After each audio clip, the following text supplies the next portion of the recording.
This illusion is over 3,000 years old. Was first performed for the Pharaohs. It involves water, not just any water. It must be water from the Nile or Lake Titicaca, and 3 different color sand from the Sahara Desert. It is the oldest illusion in the world. First, I must change the elements of this crystal clear water.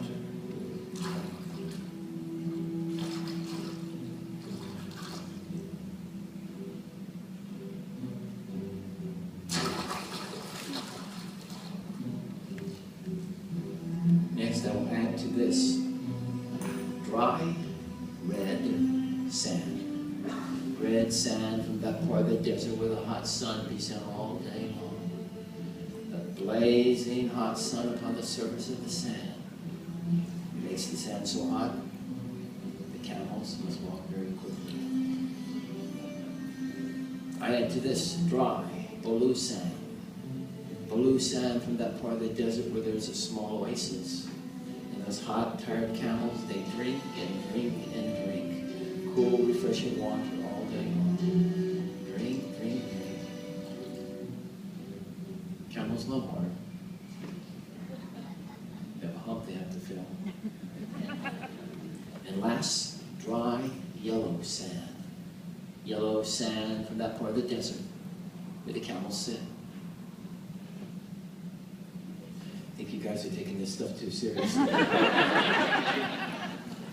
And now I mix all 3 colors together.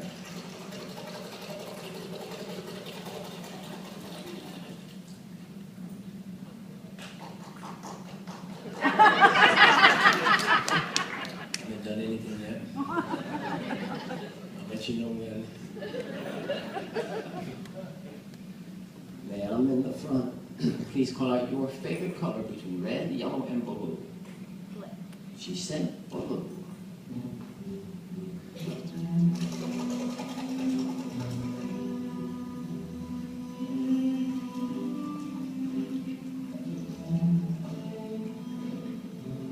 Dry blue sand.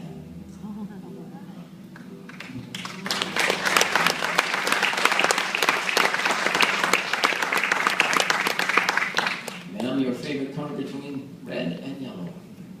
She said red.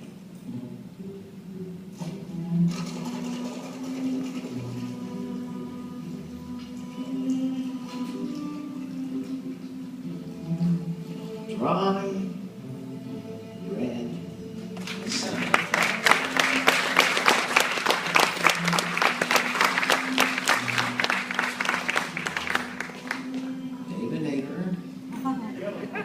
Your favorite color in the world, any color except for yellow, or these other 2, a brand new color. David and David make it as difficult as possible.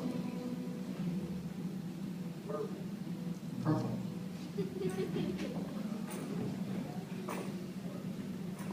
Watch closely. You will not believe what you're about to see.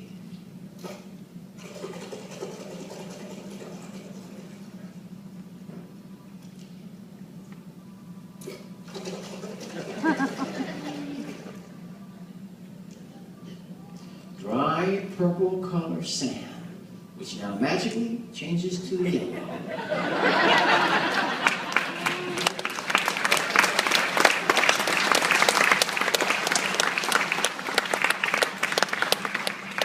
Whatever. When I was a kid, I dreamed this whole thing up. I dreamed I would grow up and become a magician. But before I had that dream, I dreamed the dream that all little boys dream. Not talking about that Pamela Anderson one. Nope, I dreamed that I was a pirate.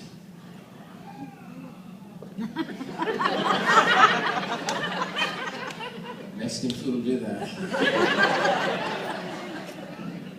Today I'm going to combine my childhood dreams. Today I'm going to make my impersonation of a pirate doing a card trick.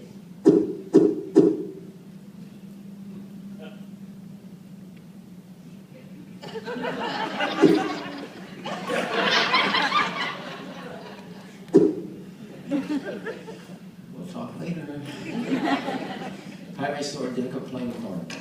Now, everybody knows you have that in a deck of playing card. There are 52 possibilities. In a moment, I'm going to ask a person to select the card. Now, get this, the person that I'm going to choose is not going to come up on stage. You're going to stay right where you are, so please don't freak out about it.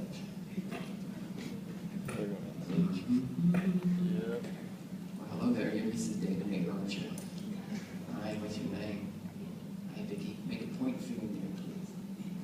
You're going to touch the back of one of these cards. Once you touch the card, please leave your finger on the card you have selected. That one there.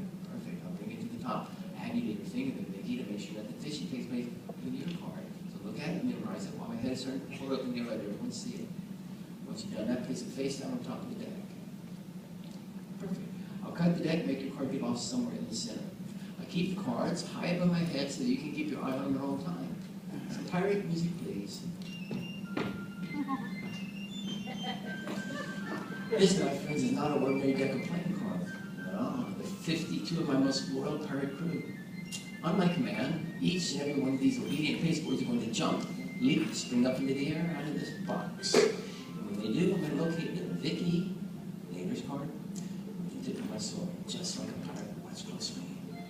Okay, mateys, abandon the ship. Now! Oh, I got one. What was yours? Five and nine, really? That's right, 5 and 9.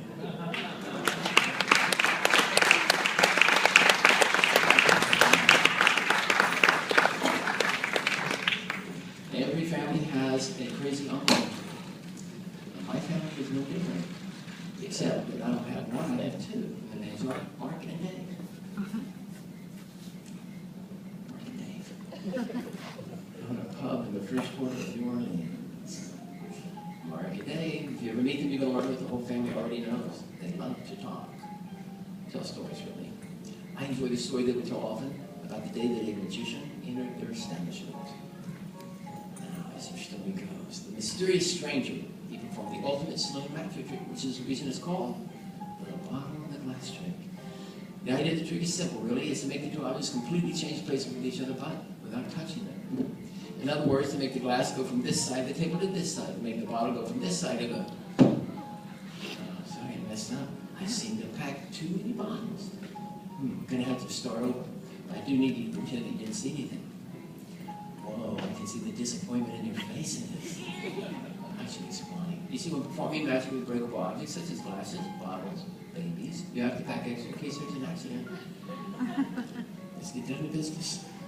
I'm going to... Something else I'm going to tell you. Oh yeah, you can't touch them. That's what we have to do too. That's to keep me from touching them, but I don't need to touch them. In case you already forgot, I am your magic guy. Check this out. All I have to do is snap my fingers. They magically change places on the wall. This one goes, that side, and this one, yeah, it worked. But that's the easy part. The difficult part, if I have any more power stuff,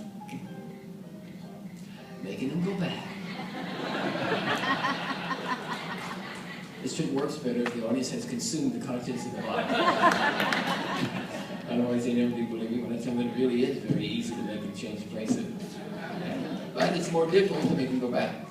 Now, I'd like you to remember, please, that tube number 1 must always go over the bottle because tube number... Sorry, I see we packed too many bottles. Tube number 2 goes over the glass, which becomes a bottle becomes a glass. It's amazing, Kirby. How is that done again? Well, thank you for asking, David Nader. It's not like this. Tube number 1, bottle. Tube number... Sorry, too many bottles. Tube number 2 goes over the glass, which becomes a bottle. The bottle becomes a... Hey, you know what I heard the other day? A couple of guys come up to me after the show. They say, Kirby Nader, you know, if you ever get good at that bottle trick, you'll be able to do it with 1 tube. 1 tube, really? Well, that's what they say. They say when you're good, they don't change places. They change. They say the glass will magically change into a bottle, and the bottle will magically change into a glass. They say it's easy to do as long as you have an extra bottle hidden away. That's right. Glass becomes bottle, bottle becomes glass. As long as you have one of these, it does. You can do it with either two. It makes no difference. Why in the world would it? Glass becomes bottle, bottle becomes glass. You know the rest by now, don't you? Yeah, I know you're thinking Kirby cheats. You must have always got so many bottles. Kirby can do it just one, and I'll prove it to you. Mark the bottle. And wrap around his neck. This little yellow handkerchief. That way you can tell the part falling. Shut up, sir. That way you can tell apart from all the others, that way when it does change places, you'll know it's the same model, but that was the easy part. The difficult part was always making it go back. But if you do it that way, you have to have 2 extra bottles.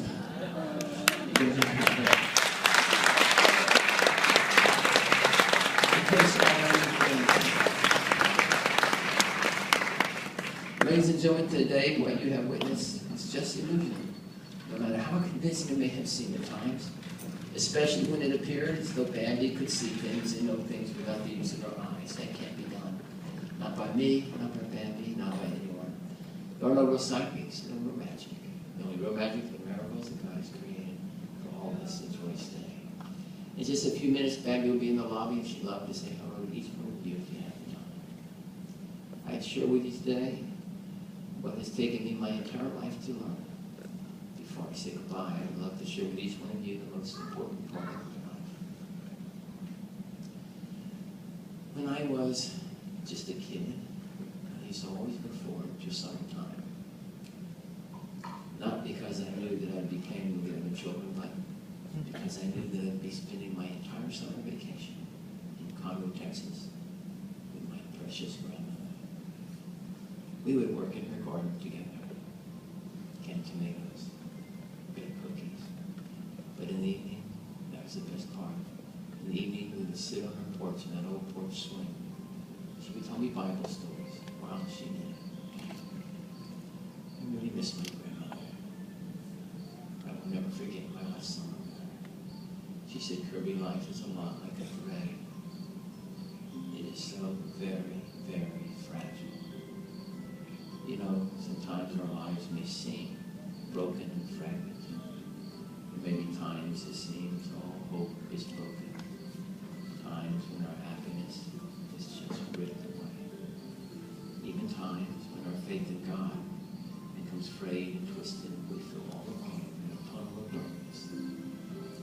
But whatever you do, you must never forget at the moment, the very moment that we give all of those broken pieces of our lives to Jesus Christ and trust in the Lord with all of our hearts, at that very moment, a light will appear at the end of the tunnel. And when you walk in God's light,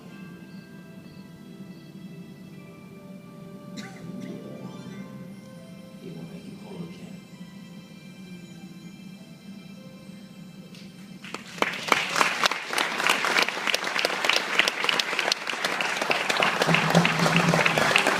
We'd like to thank you for visiting us.